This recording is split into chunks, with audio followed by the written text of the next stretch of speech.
কানেকশনের সালাম প্রবলেম। আলাইকুম। জি ওয়ালাইকুম সালাম, কেমন আছেন? অনেক কষ্টে আছি। যদি শেয়ার করতেন প্লিজ ভিউয়ারদের সাথে, কেন কষ্টে আছেন? কষ্টটা কি জানেন? 12,000 টাকা বেতন পাওয়া মানুষের কাছ থেকে যখন 2 লাখ টাকা বেতন পাওয়া মানুষ ঘুষ চায়, আত্মাটা তখন মরে যায়। জি এই যেমন ধরেন, আমি যখন সৌদি আরব আসবো তখন আজ এজেন্ট আমাকে বলে যে 5.5 লাখ টাকা টেকনিশিয়ান ভিসা, ইন্টারভিউ দিয়ে যেতে হবে। 100 প্রশ্নের উত্তর দেওয়ার পর পাস করছি। এক জোড়া জুতা রাস্তায় ক্ষয় করছি, না খায়া দিন কাটাইছি ভিসাটা পাওয়ার জন্য। যখন সবকিছু কমপ্লিট, মেন পাওয়ার অফিসে গেছি মেন পাওয়ার কার্ড করতে, তখন ওইখানে বড় সাইনবোর্ডে লেখা ছিল 1,65,000 টাকায় সৌদি আরব কর্মজীবী যাবে, মানে শ্রমিক যাবে। আর ওইখানে আমাদের কাছ থেকে 5.5 লাখ নিছে, আর যারা লেবার ব্রুশ মানে ঝাড়ু লাগাবে, ব্রুশের কাজ করবে, তাদের কাছ থেকে 8 লাখ টাকা নিছে। তাই ওই এজেন্টের কাছে আমি একটা কথা বলতে চাই, যদি যেমন এজেন্ট কি বলেন, আপনি দেখেন আমাদের দেশের সরকার বা তারপরে হচ্ছে যে মন্ত্রী মিনিস্টার যারা আছে, এরা তো সবাই এজেন্টের সাথে সংযুক্ত আছে, তাই না? জি।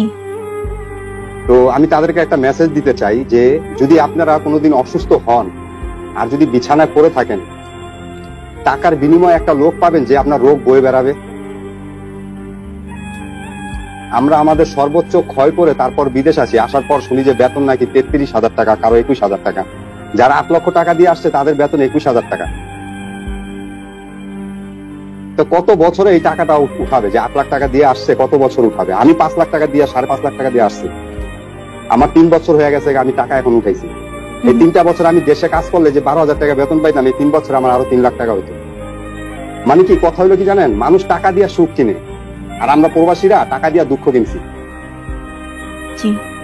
তাই কষ্টটা কোনখানে হয় এবার বুঝতে পারছেন?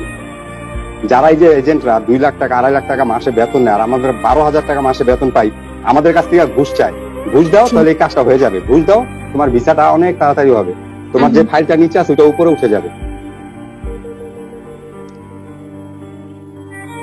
নিজের মনে করেন যে জওয়ানি, নিজের পরিবার, তাদের চেহারা দেখতে পারি না, কত দূরে আসছি, তাদের কি একটু মনে মায়া লাগে না? আরে আমরা তো এমনি পড়ে রয়েছি রে ভাই, আঙুল একটু উঠতে দে। হ্যাঁ জি, আপনি কন্টিনিউ করতে পারেন। না না না কন্টিনিউ। আমি দেখেন, আপনি 1 মিনিট সময় দেন, তার জন্য আপনাকে অনেক অনেক থ্যাঙ্কস। কারণ আরো লোক আছে, হয়তো সবারই কথা বলার আছে, কিন্তু এটা আমার মানে লাইফের যেগুলো ঘটে গেছে আমি সেই কথাগুলো বললাম। Thank you very very much এই লাইভ স্ট্রিমে আপনার এমন এক্সপিরিয়েন্স শেয়ার করার জন্য। অনেকেই কমেন্ট সেকশনে আপনার সাথে এগ্রি করছে এবং বলছে যে দোয়া করছে যে আপনার সিচুয়েশনটা যাতে আর একটু ভালো হয়ে যায়। এবং আলহামদুলিল্লাহ আমি ভালো আছি, কিন্তু আমার আশেপাশে যারা আছে তারা অনেক কষ্টে আছে জানেন। এখনো বিদেশে, মানে কি বলবো, আসছি তো বিদেশ, নামে তো বিদেশ আসছি, সিরা স্যান্ডেল করে এখনো লোক ঘুরতেছে। মানুষ বিদেশ আসে পয়সা ইনকাম করে বড় লোক হবে, আর এখানে এসে আরো গরিব হয়েছে জানেন। তাদের একটু, এই যে আরেকটা কথা আমি বলি, ইম্পর্টেন্ট কথা, এটা যদি একটু সময় দেন please, give me few minute. জি 1 মিনিট আমি আপনাকে দিতে পারি। Thank you very much, you are so good. এখানে দেখেন, এই মানে কি বলবো, মানে কষ্ট, অনেক কষ্ট লাগে যখন শুনি যে খবরের মধ্যে যে প্রবাসীরা নাকি দেশের ভাবমূর্তি নষ্ট করতেছে। আরে ভাই, আমরা কই থেকে নষ্ট করলাম ভাবমূর্তি? আজকে পাকিস্তানকে দেখেন, তাদের মানে কি আমাদের 1 টাকায় পাকিস্তানের কমসে কম 2.5 টাকা পাওয়া যায়।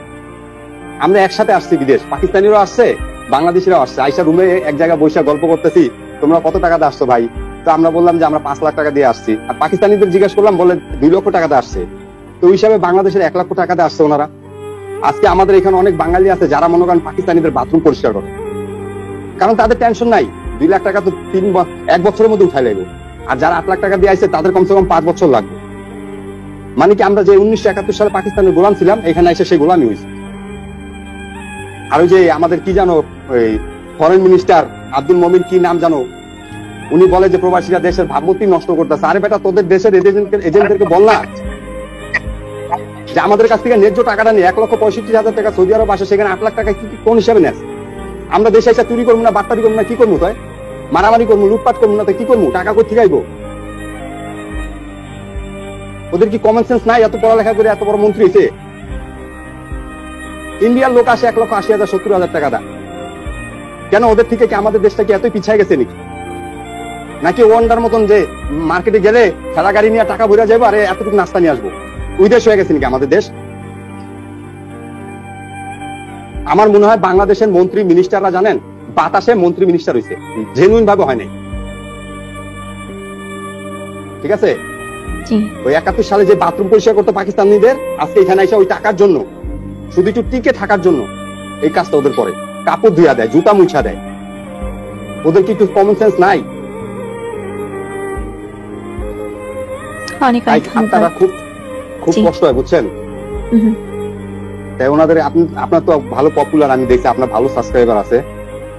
আসলে কথাগুলো বলতে ইচ্ছে করছিল তাই আপনাকে বললাম।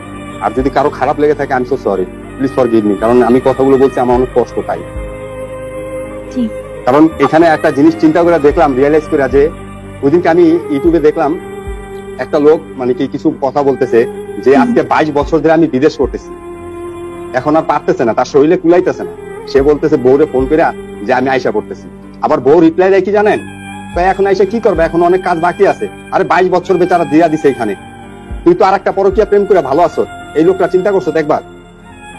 এখনো তো টাকা দরকার। আরে কি প্রবাসী জানেন, প্রবাস জীবনটাই মানে একদম ব্যর্থ।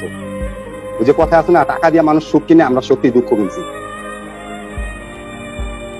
অনেক অনেক ধন্যবাদ শেয়ার করার জন্য। আশা করছি যে আপনার কথাগুলো দ্য রাইট পিপলের কাছে পৌঁছবে। অনেক অনেক ধন্যবাদ শেয়ার করার জন্য। Thank you very much. জি, আপনি ভালো থাকবেন। আপনি ভালো থাকবেন। Thank you. আসসালামু আলাইকুম।